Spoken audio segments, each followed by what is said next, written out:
Hi friends, welcome to బుజ్జి కథలు. అందరూ బాగున్నారా? నేను చాలా బాగున్నాను. మరి ఆలస్యం చేయకుండా ఈ రోజు కథ మొదలు పెట్టేద్దాం. నాయనమ్మ, కడుపు నొప్పి. అయ్యో నా బంగారు కొండ, కడుపు నొప్పిగా ఉందా? బడికేం పోతావులే, ఇంట్లోనే ఉండు. అమ్మయ్య, నానమ్మ నమ్మేసింది. రోజంతా పడుకోవచ్చు. మరొక రోజు. ఈ రోజు మధ్యాహ్నం టీవీలో గుండమ్మ కథ సినిమా వస్తుందిరా. ఎన్టీఆర్, ఏఎన్ఆర్. అబ్బా, భలే మంచి సినిమా అనుకో. ఈ రోజు బడికొద్దులే, ఇద్దరం కలిసి సినిమా చూద్దాం. సరే తాతయ్య. అలా బన్ను ఆ రోజు కూడా బడికి డుమ్మా కొట్టేస్తాడు. ఇంకొక రోజు. బన్ను, నిన్నగాక మొన్న పుట్టినట్టుందిరా. అప్పుడే ఇంత పెద్దవాడివైపోయావా? ఇంతకీ ఏం చదువుతున్నావురా? 2వ క్లాస్ అత్తా. అమ్మో అమ్మో, అప్పుడే 2వ క్లాస్కి వచ్చేసావా అని రాధ బన్నుని ఎత్తుకొని ముద్దు పెట్టుకుంటుంది. సరే వదిన, వాడికి బడికి ఆలస్యమవుతుంది, సాయంత్రం వచ్చాక మాట్లాడదులే. ఏంటోదినా నువ్వు? రాక నేను ఇంటికొస్తే కాసేపు కూడా నా మేనలుడితో ఆడుకోనివా? అయినా వాడు చదివే బోడి 2వ క్లాస్కి ఈ ఒక్కరోజు పోకపోతే ఏం కొంపలు మునగవులే.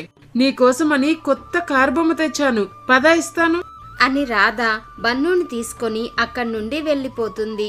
హై, ఈ రోజు కూడా బడికి నామాలు పెట్టేశా అనుకుని మనసులోనే ఆనందిస్తాడు బన్ను. మరొక రోజు. రాత్రి నుంచి ఒకటే వాన, రోడ్డంతా గుంతలే.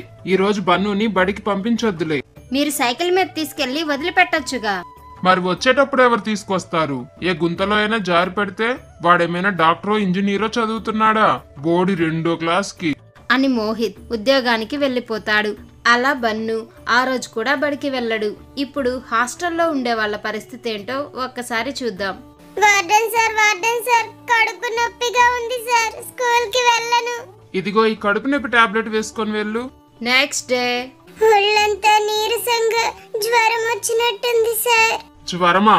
ఉండు చెక్ చేస్తాను అని వార్డెన్ థర్మామీటరు చిన్ను నోట్లో పెడతాడు. దేవుడా, జ్వరం ఉండాలి. టెంపరేచర్ నార్మల్ గానే ఉంది. మిన్ను, చిన్ను నీతో పాటు స్కూల్ కి తీసుకెళ్ళు. అలాగే సార్. రా చిన్ను, వెళ్దాం. చిచి, ఎన్ని ట్రిక్కులు వాడినా బడికి మాత్రం వద్దనట్లేదు. ఏం హాస్టలో అని విసుక్కుంటూనే బడికి వెళ్తాడు చిన్ను. ఇంకొక రోజు. హై వానా, ఈ రోజు ఖచ్చితంగా బడికి పంపరు. హాయిగా ఫ్రెండ్స్ తో కలిసి ఆడుకోవచ్చు.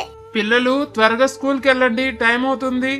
వర్షం పడుతుంది కదా సార్, ఈ వర్షంలో ఎలా వెళ్తాం? ఈ కొంచెం వానికి తడిస్తే నువ్వేమీ మొలకెత్తవులే. అయినా పక్కనేగా ఉంది, పద స్కూల్ కి. ఛీ, వానొచ్చినా వెళ్ళాలి, జలుబు చేసినా వెళ్ళాలి, కడుపు నొప్పన్నా వెళ్ళాలి, కాలు నొప్పన్నా వెళ్ళాలి. కనీసం బంధువులు ఎవరైనా వస్తారనుకుంటే వాళ్ళు కూడా సరిగ్గా ఆదివారం రోజే వస్తారు. అంతా నా కర్మ. ఏమంట హాస్టల్లో చేరాను, ప్రతిరోజు బడికి వెళ్ళాల్సి వస్తుంది. అమ్మా, నేను బడికి వెళ్ళను అని చిన్ను బాధపడుతుంటాడు. మీరు కూడా మీ చిన్నప్పుడు ఎప్పుడైనా బడికి వెళ్లకుండా అబద్ధాలు చెప్పుంటే కామెంట్ చేయండి. ఈ కథ కనుక మీకు నచ్చినట్లయితే వెంటనే ఈ వీడియోని లైక్ చేయండి. ఇలాంటి మరిన్ని మంచి కథల కోసం మన బుజ్జి కథలు యూట్యూబ్ ఛానల్ ని సబ్స్క్రైబ్ చేసుకోండి. Thanks for watching.